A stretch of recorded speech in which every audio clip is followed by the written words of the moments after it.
நம் ஆண்டவர் இயேசுவின் பரிசுத்த நாமம் மகிமைப்படுவதாக. நம் ஆண்டவருக்கு பிரியமானவர்களே,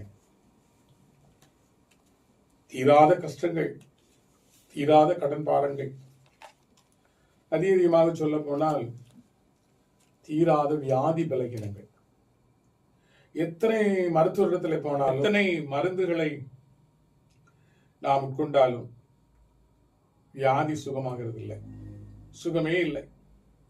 எங்குதான் போகிறது? யாரிடத்தில் தான் போகிறது? எத்தனையோ ஆலயங்கள், எத்தனையோ ஜப கூட்டங்கள், இந்துக்களானாலும் சரி, முகமதியர்களானாலும் சரி, கிறிஸ்தவர்களானாலும் சரி, கடவுளை தேடி எங்கெல்லாம் ஓடினாலும், எத்தனை இடங்களிலே போய் ஆலயங்களிலே போய் நேர்ச்சை நேர்மாணங்களை செய்தாலும் வியாதிக்கு சுகமே இல்லை. காரணம் என்ன என்று சொல்லி நம்மை உண்டாக்கினவர் எழுதின இந்த பரிசுத்த வேதாகமத்தை வாசித்து பார்த்தால் நமக்கு அது விளங்கும்.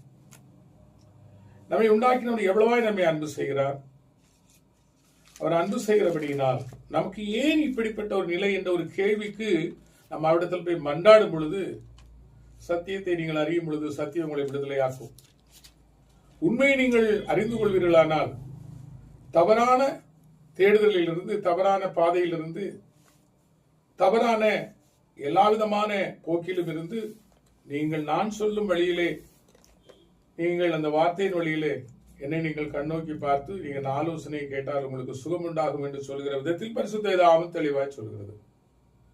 அல்லது கடன் பாரங்களானாலும், வீட்டிலே அநேக பிரச்சனைகளானாலும், நம்முடைய வாழ்க்கையில் நிம்மதி ஏன் இல்லை என்று சொல்லி நாம் வேதத்தில் வாசிக்க போகிறோம். ஏன் நமக்கு சுகம் கிடைக்கவில்லை என்றும் நாம் வேதத்தில் வாசிக்க போகிறோம். சுகத்தை எடுத்துக்கொள்வோம். மருந்திடத்தில் வல்லமை இருக்கிறது, மருத்துவத்தில் நல்ல ஆலோசனை இருக்கிறது. அப்படி இருக்கிறது சுகம் கிடைக்கவில்லை என்று சொன்னால் மருந்திடத்தில் வல்லமை இல்லையா? வல்லமை இருக்கவே இருக்கிறது.